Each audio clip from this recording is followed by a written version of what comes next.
Really happy with the team, the camaraderie, the connection that they're having with each other. And I think if they can go into this off-season conditioning like they did during the January and February, I feel really good about where we'll be by the time we start camp in August. Do you expect that QB battle to go deep into camp, or would you rather have that decided in the first couple weeks? Sooner the better would be nice, but I think that it just someone's got to take it.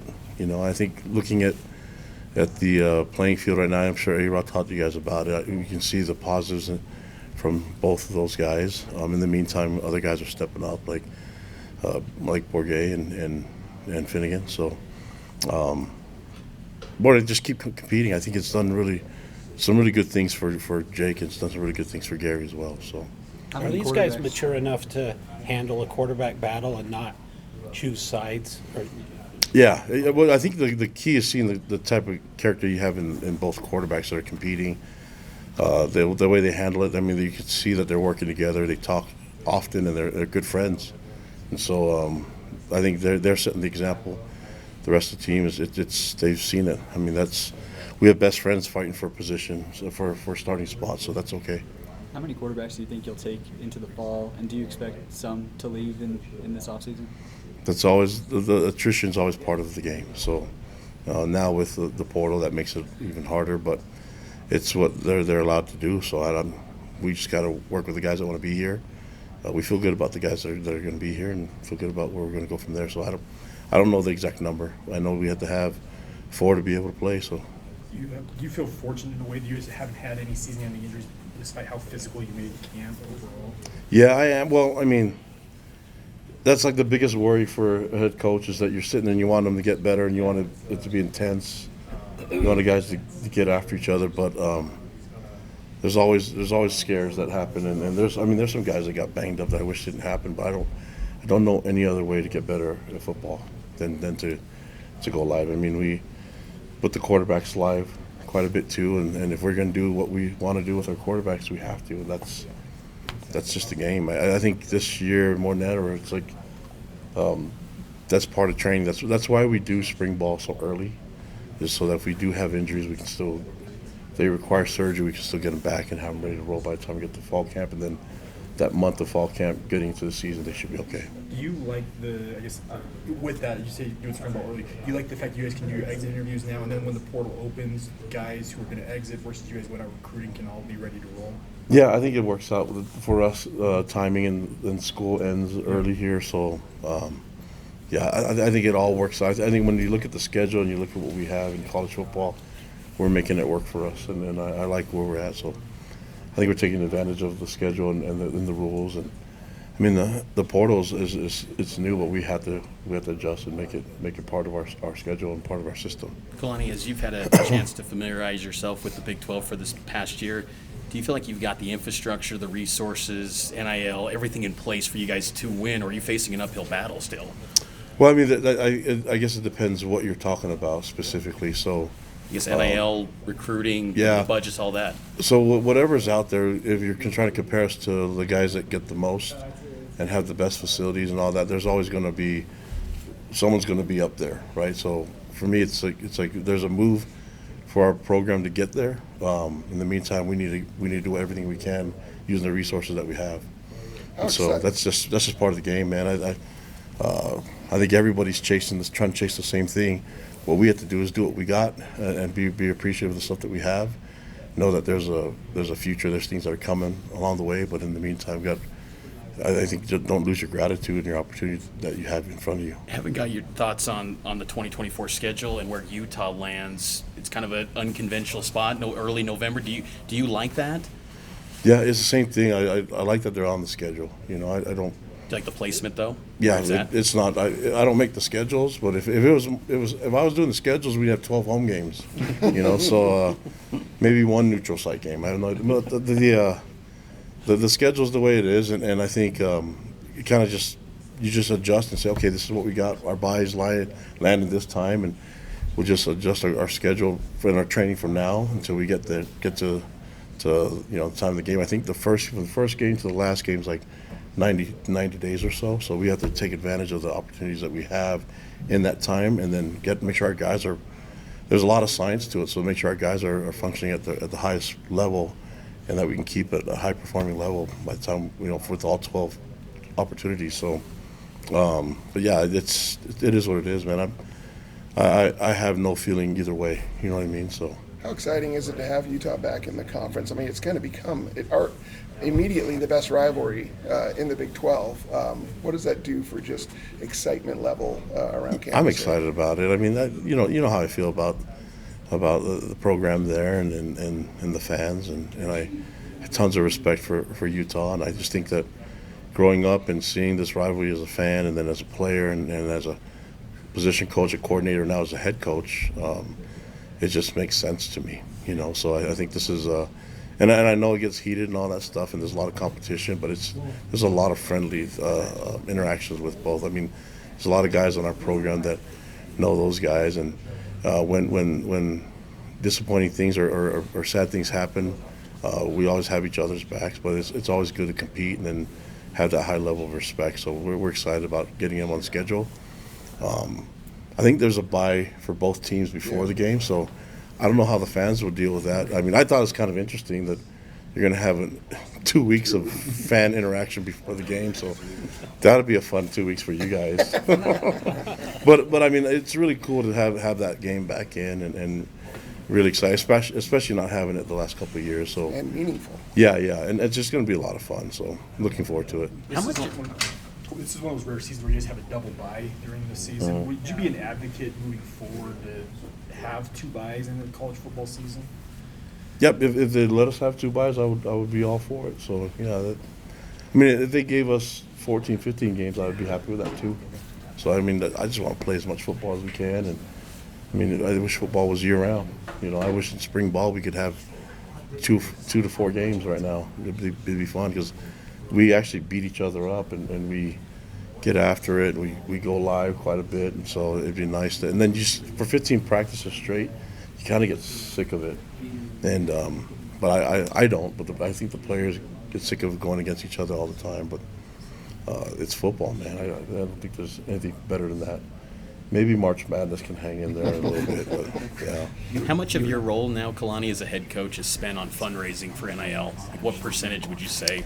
I think it's just more connecting with fans and donors altogether. I don't look at it as like my job is to be a fundraiser. I think my job is to represent BYU and the church as best I can, and then make sure that our players do the same. And then I interact with, whether you're a donor or a alumni or a fan or whoever it is. I just like talking about BYU, being around BYU football and bragging about the university. So that's kind of my interaction. I think my job is, they have guys that are hired to do this stuff, to fundraise and things like that with the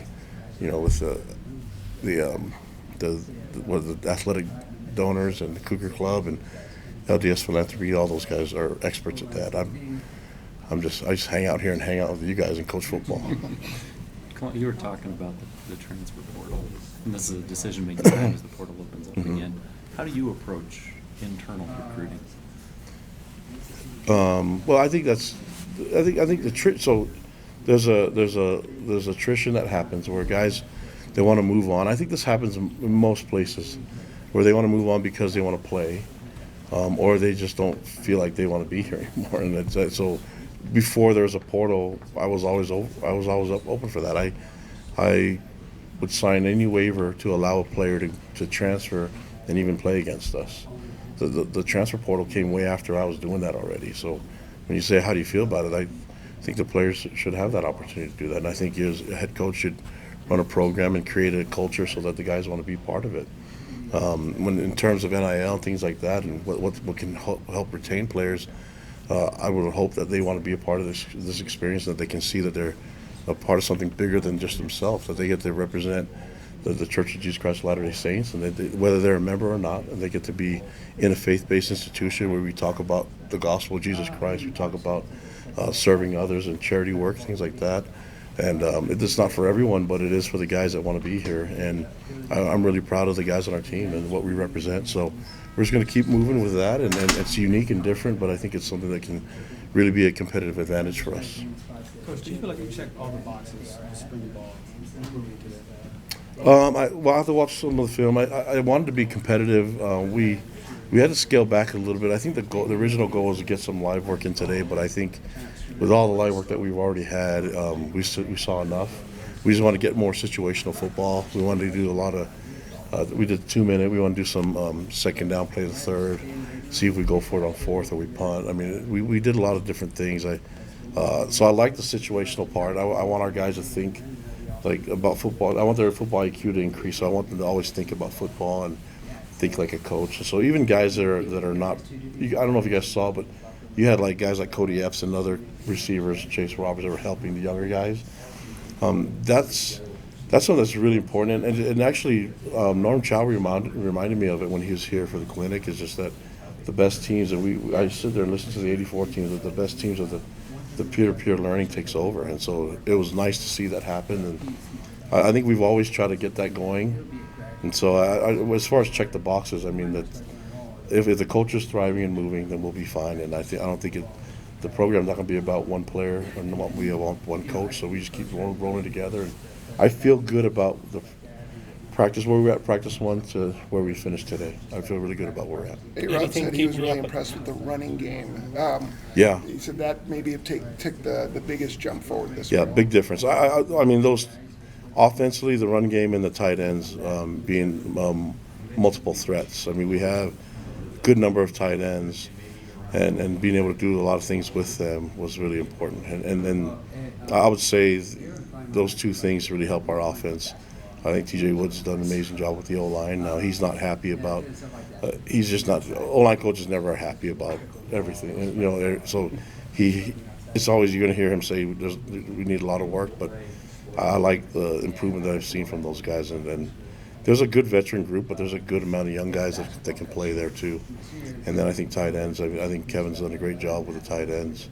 And, you know, we have guys that made – I mean, I would say the big plays are made mostly by the tight ends this spring ball. And then the run game was really, really nice. I mean, it was good to see LJ get reps early and then to kind of see Miles Davis show up and make some good plays. Folau Ropati did some really good things as well after coming, you know, with the injuries that he had in the fall. And then, like, young guys coming up like, you know, like Pokai Honga that showed up and Sione Moa. And, I mean, there's just Jovessa Damuni. So there's a good group there. Harvey's done a great job with them. Offensively, they're doing some really good things. I mean, I think everybody kind of just bypasses the receivers. Maybe I do too, because that's my brother coaching them. But I think everybody just kind of just assumes that they're going to be their veteran group and they're going to be able to handle everything. But there's a good opportunity to see all those other spots step up. It's been a nice pipeline from BYU to the NFL. The latest for possible first round, maybe early second round, Kingsley. What kind of impact do you think he will make at the next level, and how does that help the whole program? Yeah, I mean, he's. I think it's important. We talked about putting guys in the NFL. I want to put as many of our guys in the league as possible. That's their dream, and so I'm excited for Kingsley. Myself and the coordinators and the coaches, we talked to a bunch of teams about all our guys, and so it's just more about them getting a shot, you know. And whether they're a free agent or a draft pick, I think there's going to be some really good opportunities for those guys to make a roster and to be in the league. And I'm just really proud of them. So the hard part was that Kingsley still had a couple of years left to play.